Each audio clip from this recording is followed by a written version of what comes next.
bienvenue dans les jeudis de l'immobilier. Aujourd'hui, je suis là pour vous parler des maisons neuves. Donc, je sais que c'est une question qui me revient souvent. J'ai beaucoup de monde qui me pose à chaque fois la question quand on commence à chercher une nouvelle habitation, quand ils sont prêts à acheter, ils me demandent, mais qu'en est-il des maisons neuves? Pourquoi en fait on ne se tourne pas plus souvent vers les nouvelles habitations pour justement vivre dans une maison qui est toute neuve, toute fraîche, rien que pour vous? Donc aujourd'hui, je vais vous expliquer en fait ce qu'il faut savoir avant de s'aventurer dans l'achat d'une maison neuve. Et la première chose que je voulais parler, avant d'énumérer les points à savoir, c'est en fait les avantages et inconvénients d'acheter une maison neuve. Les avantages, tout le monde le dit, c'est que la maison, elle répond à vos besoins parce que vous l'achetez sur plan et vous demandez exactement ce que vous voulez. Elle est en général en excellent état et elle ne demande pas de rénovation dans un temps court, à moins que ce soit des rénovations vers l'extérieur. Puis les maisons neuves, elles offrent une plus grande efficacité énergétique. Ce n'est pas le cas avec les anciennes habitations. Donc, renseignez-vous là-dessus pour être sûr que vous n'allez pas trop dépenser finalement en énergie. Ensuite, il faut savoir que les garanties sur les constructions neuves, elles vous offrent vraiment la paix d'esprit. C'est pas le cas avec les anciennes habitations. On fait des inspections justement pour se protéger, mais quand c'est du neuf, c'est clair que la garantie du constructeur vous rassure. Et la dernière chose, c'est qu'en général, c'est des choix de matériaux que vous avez choisis, pré-choisis. Vous avez vraiment tout fait à votre goût. Donc, c'est vraiment du clé en main. Mais quels sont les inconvénients? Les inconvénients, c'est le premier, c'est que vous devez payer des taxes TPS et TVQ sur une construction neuve. Deuxièmement, les constructions neuves ont tendance à être plus dispendieuses. On va comparer ça à une nouvelle voiture. Dès que vous achetez du neuf, ben oui, c'est plus cher. Et ça perd de la valeur assez rapidement. Dans les maisons neuves, ben oui, c'est plus cher. Si vous voulez quelque chose de la même taille, avec les mêmes nombres de chambres, etc., mais qui n'est pas nouveau, vous allez payer beaucoup moins cher. Les coûts et les échéanciers peuvent parfois changer en cours de route. Attention, on n'en parle pas assez souvent. Oui, les choses peuvent changer étant donné que parfois les échéanciers sont très longs, mais il se peut que les prix des matériaux augmentent avec le temps et que finalement, le contracteur doive changer les coûts et les échéanciers aussi. Donc, ça peut frustrer beaucoup de monde. J'en connais qui se retrouvent parfois à la rue et qui doivent aller louer pendant 1 an ou 2 avant d'attendre que leur maison soit terminée. Donc, attention à ce genre de détails, quand même très important. Il faut être flexible quand on achète du neuf parce qu'on ne sait pas à 100% quand est-ce que ça sera terminé. Aussi, un quartier en développement dans lequel on construit une nouvelle habitation peut prendre du temps avant de devenir attrayant. À moins que vous ne bâtissiez dans un quartier déjà préétabli, que vous achetez un terrain et que vous bâtissez vraiment dans quelque chose qui est déjà bien desservi. Mais si vous achetez dans des nouveaux développements, ben là, ça peut prendre un peu de temps avant d'avoir un trottoir, avant d'avoir les parcs qui sont construits ou les écoles, etc. Donc, à vérifier aussi de votre côté, est-ce que ça vous convient de rouler un peu plus loin pour amener les enfants à la garderie ou à l'école, dépendamment de là où vous vivez. Et la dernière chose, c'est que, là, on est dans les inconvénients des nouvelles habitations. La dernière chose, c'est que vous devez donner un dépôt très important dès le début. Et s'il y a un projet qui finalement, en cas d'échec, ben, il se peut que votre dépôt soit à risque. Donc, attention de bien vous protéger. Maintenant, rentrons dans le détail. Qu'est-ce qu'il faut savoir et vérifier avant d'acheter une maison neuve? Il faut savoir que c'est vraiment un projet vraiment important et qu'il faut bien préparer ça et bien faire ses vérifications avant de s'engager. La première chose, je le mentionnais un peu plus tôt, c'est l'emplacement et le quartier. L'emplacement est un élément central à évaluer pour l'achat d'une maison neuve. Il faut déterminer vos besoins pour votre quartier. Est-ce que vous avez des enfants, pas d'enfants? Où est-ce que vous travaillez? Où est-ce que vous devez les conduire à l'école? Renseignez-vous sur les commodités qui se trouvent à proximité, ou en tout cas celles qui sont en développement, parce que peut-être que ce n'est pas encore développé, mais ça le sera dans un futur proche ou moyen. Donc, pour un quartier en construction, il est important de se renseigner sur les projets de développement qui sont à court ou à long terme pour comprendre dans quoi vous investissez votre argent. Cela vous permettra de savoir si l'environnement convient à vos besoins et ça vous aidera à savoir si c'est un bon investissement au cas où vous devez revendre dans un futur moyen ou long terme.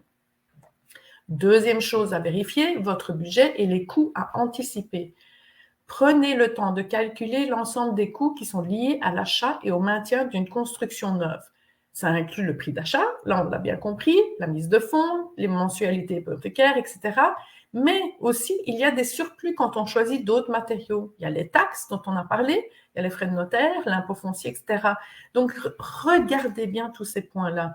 Vérifiez bien que vous n'oubliez rien. Et dans votre budget, un élément à ne pas oublier est d'inclure un coussin financier au cas de dépenses imprévues, comme je l'expliquais plutôt, c'est que parfois les choses changent, parfois les coûts des matériaux augmentent au cours du projet, puis si c'est un projet à long terme, eh bien le constructeur a le droit peut-être de modifier certaines choses et de vous augmenter les frais. Donc attention de prévoir un coussin financier. Ou alors d'avoir de la flexibilité, de changer les matériaux et de changer ce que vous aviez prévu à la base, qui parfois peut être décevant pour certaines personnes quand il faut changer dans quelque chose qui est moins attrayant que ce que vous ne vouliez à la base. Donc, attention à ce point-là. Donc, établir votre budget en connaissance de coûts et de votre situation financière à vous, à personne d'autre. C'est votre argent. Troisième chose, il faut savoir qu'il faut regarder aux subventions et aux crédits d'impôt. Des subventions et des crédits d'impôt sont disponibles pour les premiers acheteurs et pour les acheteurs d'une maison neuve. Par exemple, vous pourriez avoir droit au remboursement partiel de la TPS et la TVQ, de la TPS payée sur la propriété. Il existe également des subventions pour les constructions ou rénovations éco-responsables. Et oui, parce que justement, ces nouvelles habitations sont en général éco-responsables, avec une bonne cote énergétique, allez vous renseigner là-dessus pour ne pas justement louper une subvention ou un crédit d'impôt qui est vraiment intéressant dans votre cas. Donc, renseignez-vous sur les options disponibles, que ce soit du côté de la municipalité, du côté du provincial ou fédéral. On doit tout regarder et bien faire attention à ça pour ne pas louper quelque chose d'intéressant. Quatrième chose, vérifiez qui est l'entrepreneur en charge du projet. Avant de vous lancer dans un projet, renseignez-vous sur les personnes avec qui vous faites affaire pour vous assurer que vous pouvez leur donner confiance. Est-ce que ce sont des gens qui ont une licence d'entrepreneur RBQ? Est-ce que c'est un entrepreneur qui a son numéro de licence, qui est aussi sur le registre des entrepreneurs, qui a son entreprise listée? Est-ce qu'il a des références? Est-ce qu'il peut vous en apprendre davantage sur sa réputation et les projets qu'il a réalisés? Puis finalement, peut-être des projets qui ne sont pas trop récents parce que vous voulez voir comment ils vieillissent. On entend beaucoup d'histoires d'horreur, de nouvelles habitations finalement qui ne sont pas si bien construites. C'est dans ça qu'il faut éviter de tomber. Allez vérifier des entrepreneurs qui peuvent vous prouver qu'ils ont des références dans un moyen à long terme pour vous montrer que finalement les habitations qu'ils ont construites sont encore de bonne qualité, qu'elles ont bien été construites, qu'ils n'ont pas de dossier ouvert au tribunal contre des anciens, des propriétaires qui ont des problèmes avec leurs habitations. Donc, faites votre due diligence et vérifiez tous ces points-là. Donc, l'entrepreneur, parfois, c'est pas la première chose qu'on regarde, mais je pense que c'est peut-être le point le plus important dans toute cette liste. Les garanties. Alors, oui, comme je l'ai dit plus tôt, avoir une garantie sur une maison neuve, ça vous soulage beaucoup. Mais vérifiez si votre propriété est couverte par un plan de garantie et surtout quel type de garantie. Vérifiez que c'est une bonne couverture. Vérifiez que c'est quelque chose qui est qui peut se transférer à une nouvelle personne si vous décidez vendre éventuellement. Donc, le plan couvre entre autres les maisons unifamiliales neuves et la plupart des condos, mais vérifiez que l'entrepreneur avec qui vous faites affaire est accrédité auprès de Garantie Construction Résidentielle, le GCR, et que vous êtes protégé automatiquement. Vous pouvez faire toutes ces vérifications dans le répertoire des entreprises en construction de résidentiel neuf qui se trouve en ligne. Donc, on est déjà au point 5, on s'en va vers le point 6, les visites de maisons modèles. Lorsque l'option est disponible, prenez le temps de visiter les maisons modèles. Cela vous donnera une bonne impression de ce à quoi vous attendre avant d'avancer plus loin dans le projet. Et si possible, comme je l'ai mentionné plus tôt, s'ils ont des anciennes habitations qu'ils ont fait dans un moyen à long terme pour vous montrer comment ça a bien vieilli, demandez-leur à vous emmener aussi vers des anciens projets, pas juste les maisons modèles qu'ils sont en train de vendre en ce moment, mais posez vos questions, allez plus loin dans votre recherche pour justement aller visiter tout ce qu'ils ont fait dans le passé, pas tout, mais en tout cas le genre d'habitation que vous recherchez pour comprendre si c'est de la bonne qualité. Point numéro 7 à vérifier, le plan et les options de personnalisation.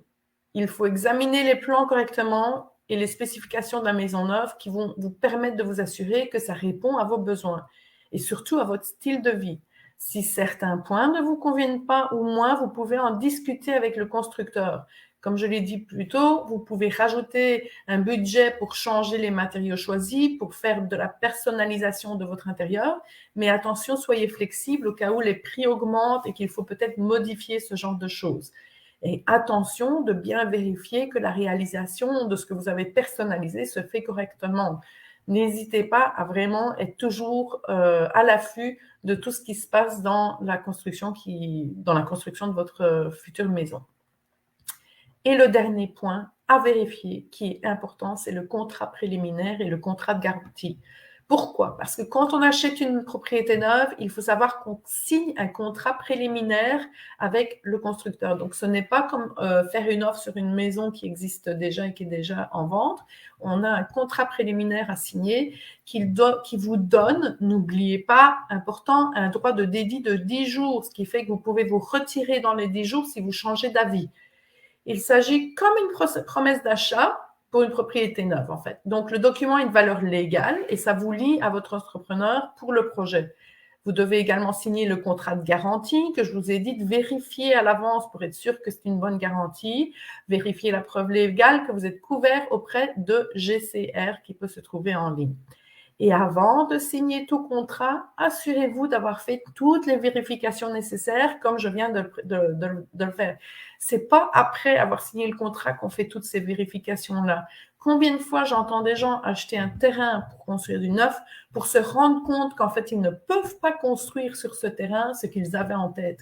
L'erreur, on fait ça avant, on vérifie à la municipalité, on vérifie qu'on peut finalement peut-être rajouter de l'électricité sur le terrain, que ça sera facile, vérifier les coûts avec Hydro-Québec pour amener de l'électricité jusque chez vous, dépendamment de où vous allez bâtir du neuf, parce que je m'entends bien que si c'est un constructeur qui est en train de construire un nouveau quartier, tout ça est pris en compte et vérifiez-le. Mais si c'est un achat d'un terrain spécifiquement à vous, que vous avez acheté quelque part pour vous peut-être bâtir en ville une nouvelle maison ou à l'extérieur un chalet, bien j'ai déjà entendu des histoires d'horreur de personnes qui ont acheté un terrain pour se construire un chalet et finalement ne pouvaient pas construire ce qu'ils souhaitaient sur le dit terrain. Donc, on fait les vérifications avant de signer tout contrat. Il faut les lire attentivement, ces contrats. Il ne faut pas hésiter à demander de l'aide pour les lire et pour bien les comprendre toutes les clauses et vérifier qu'elles vous conviennent, comme les clauses conditionnelles telles que l'inspection, la réception du certificat de localisation, le financement hypothécaire, etc. Vérifiez que ça vous convient. Et dernière chose, n'hésitez surtout pas à faire affaire avec un courtier immobilier pour vous accompagner. Parce que vous devez le savoir, un courtier immobilier peut vous conseiller dans l'achat d'une maison neuve. Son rôle est de répondre à vos questions, de s'assurer que vos intérêts soient protégés. Donc, au final, l'achat d'une maison neuve, ça demande de prendre son temps et de vérifier plusieurs points essentiels pour bien se positionner. Donc, des vérifications vont vous aider à avoir fait un achat éclairé et moins sujet aux imprévus. Tout ce que je peux dire, c'est que la plupart du temps, les gens qui se sont lancés dans ce projet-là l'ont dit à la fin que finalement, ça a demandé extrêmement beaucoup de temps et beaucoup d'énergie de leur part. C'est normal. Ce n'est pas un achat qu'on fait rapidement avec une simple inspection et juste un prêt hypothécaire. Non, c'est un long processus avec beaucoup de vérifications. Donc, en général, ça demande beaucoup d'énergie de la part des acheteurs. Et il n'empêche que ceux qui l'ont fait, après, n'hésitent pas à le refaire dans le futur parce qu'ils comprennent le processus en entier et ils ont moins peur. Mais ça ne peut pas peut-être marcher pour tout le monde. Par exemple, parfois on s'entend une jeune famille avec des jeunes enfants voudrait se lancer dans un projet comme ça. Ben, je trouve que parfois mes acheteurs trouvent ça un petit peu fatigant avec les enfants, etc., de devoir gérer en plus de ça un dossier aussi important, mais qui est extrêmement gratifiant à la fin quand tout se passe bien et que vous avez bien pris vos précautions, vous avez bien fait votre analyse et que vous êtes entouré des bonnes personnes pour justement faire une belle transaction. Donc, j'espère que ça répond à toutes vos questions concernant les habitations neuves. On pourra en parler plus longuement sans problème en privé. N'hésitez pas à m'appeler pour ça. Je suis là pour ça. Donc, merci à tous d'être là dans les jeudis de l'immobilier. Et comme certains le savent, ce soir, on sera à Outremont pour un événement spécial avec l'INSOC qui est courtier hypothécaire, Frédéric Bastien qui est inspecteur et Judy Salteri qui est notaire. Vous aurez 4 spécialistes dans la pièce pour répondre à vos questions. Que vous soyez acheteur ou vendeur, n'hésitez pas à venir. On est là pour répondre à vos questions. Ça sera super intéressant. Venez écouter ce que les autres ont à dire. Donc, c'est ce soir à 18h à Outremont, à la Gaviota. Et j'espère voir certains d'entre vous sur place. Merci et à jeudi prochain au cas où. Merci.